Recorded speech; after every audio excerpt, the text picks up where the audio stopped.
Good afternoon. How are you? Well, it's 82 degrees here. Thomas Jefferson has another warm day, but it's cool compared to yesterday. Although I went out earlier, so that's probably one of the differences because it was up there at 90 something for a while. There is no wind, and it's overcast, and it is supposed to rain, but I think I have time. A short time ago, when I was getting myself collected to go out and walk, I overheard somebody say what he thought was the reason Trump wasn't prosecuted by the Southern District of New York. And he offered that perhaps there wasn't enough evidence. You know, they look at these things very strictly.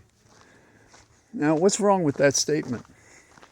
There is a counter-narrative told by U.S. Attorney Berman, who was in the office and was the U.S. Attorney for the Southern District of New York, when Barr from Maine Justice was writing him to back off Trump.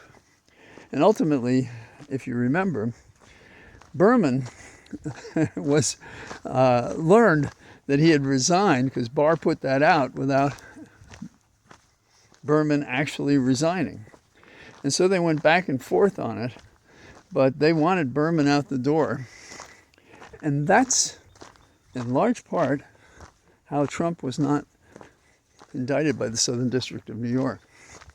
At least you have to credit the circumstances.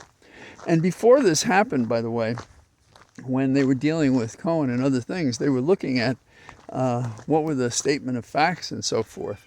And Maine Justice wanted to minimize any reference involving Cohen that made reference to Trump. So there you have it. We can't be sure how good or bad it is, but it's something that should have been investigated. And Berman, who has no profile in courage himself, didn't disclose these details until it came out in his book. I think it was called Holding the Line, which was in 2022.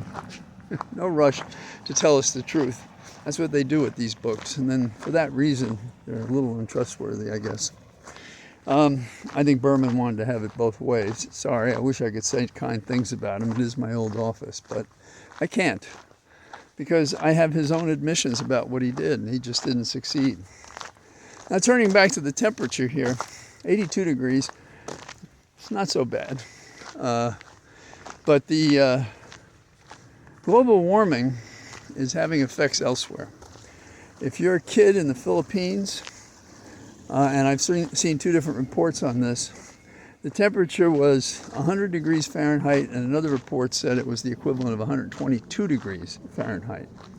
And so they have suspended school, and there are pictures of children standing in front of, or sitting in front of fans, trying to get some escape from the heat. That's global warming.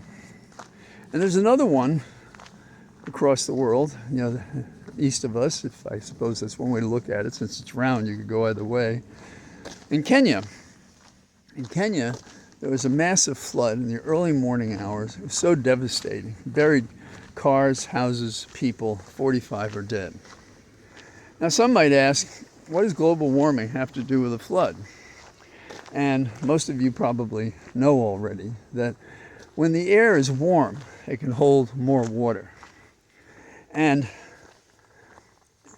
when, for example, in the Gulf, if you mix that with a rising sea level because of the same thing, and you have clouds that can carry excess water long distances, you get phenomenons like this. And the village that suffered this terrible, terrible natural disaster got twice as much rain as it got years ago at the high mark for rain for this village. That's how bad it is. In the category of unfinished business, I have a couple of additional observations about Colombia. And I've been ragged a little bit about it. But I wasn't talking about this. And there's a material difference between what we did in '68 and what's going on right now in 2024 at Columbia. In 1968, we had no discrimination, we had no coercion, we had no threats, and you can quarrel with the coercion of taking over a building, but you can't ignore the fact that in these buildings in '68, when they were, quote, taken over, professors joined, and there was even a marriage in one building, and the university chaplain presided over the marriage. So it's a different picture than we have now. And I'm not saying one is better than the other. It is the aspect of civil disobedience that challenges one. And through the '60s, we saw different examples of this. The Berrigan brothers were another one, symbolically doing things with draft cards and blood on official selective service records and things like that. It's hardly violent, and they were thoughtful enough that they didn't want to be the mirror of what they were protesting. So if you don't know who your inductees may be, that's kind of peaceful. And if you're destroying draft cards, yeah, well, it was a crime. And ultimately, they spent time in custody. So that's an amendment to what I talked about yesterday, which was more about how do we get to the point where we have these demonstrations. And the answer is there's no appetite for them when the government and our leaders figure out how to deal with something. But when they don't and people continue to feel they're suffering, then there are demonstrations. And I don't know if it's true, but it seemed that yesterday what may have been the first time that there was somewhat of and this was a peaceful counter-demonstration on behalf of those supporting Israel. And again, the debate is one thing. It's the debate plus action that causes us troubles. And it doesn't appear that the current Columbia setting is going to be solved.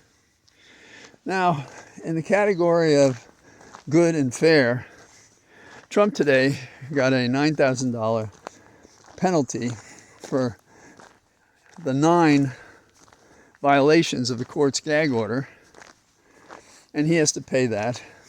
And on Thursday, there are several more that the court is going to consider and see what to do about that. And the court has warned Trump that incarceration is possible. Now, the way I see this is when Trump violates the next time, the court may have to design other remedies. The statute provides $1,000 per contempt. So if you're saying why not more, that's part of the reason. But incarceration is a different story. And there are other powers the court could exercise. And the court doesn't want to make this a he said, she said, and be drawn into a phony fight with this 6-year-old, as Biden calls him, Trump. I think he prepares us with this evidence of misconduct by Trump for further sanctions and, in the end, a jail term if convicted, which I think is likely. Now, the trial continues to go D.A. Bragg's way. The highlight, I think, of today's testimony was that when the Access Hollywood disclosure occurred, which was supported by only one person associated with Trump, which was Rudy Giuliani, and described as how men talk in a locker room. And over the years, I have been with a lot of people in a lot of circumstances and in locker rooms, and I've never heard any guy, however much they might brag or think to brag about their conquest, say anything like Trump did. And when he says, you know, when you're a star, they do it. Well, I've been close to some people who are well known, and They've never said anything like that. And there's no evidence they ever did anything like that. So Trump has to pay for it. That's his problem. He's a gross man at every level. What could you find charming against him? Star effing. That's about it. And that's basically what he was saying, that he could get away with that. So there was testimony that because of Access Hollywood, and nobody was standing by Trump's side, that it was critically important that Stormy Daniels and McDougal not come out, because it would further corroborate the locker room talk to prove this man is unworthy of public office in a close election, as demonstrated by the narrow win with electors and the overwhelming loss in terms of the popular vote. So the trial is still going forward well, and of course that can change, but it appears that the defense is always light in their argument, and they have not established through the witnesses a contrary narrative that would explain what Trump was doing, that would not be basically to hide sexual adventures to avoid it affecting his hoped for election, which he got. The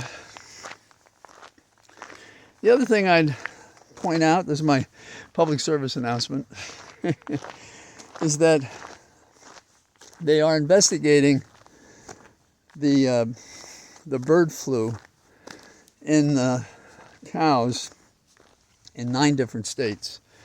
So you don't have to, but I'd back off milk until we know what they're saying, and hopefully they're not going to give us some political pablum to tell us, oh, it's okay, because we don't want to compromise an industry where a lot of people drink milk. So that's about what I got today. It's nice to be out warm.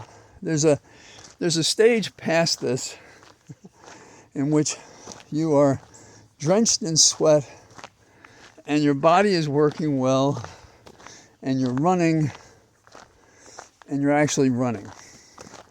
That's not today, but I think we're getting closer to that.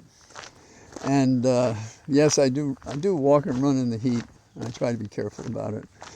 And so far, for a lifetime of exercise, it's been just fine. So I say good afternoon to you from my cathedral of trees, and I hope and expect to be out tomorrow. Bye-bye.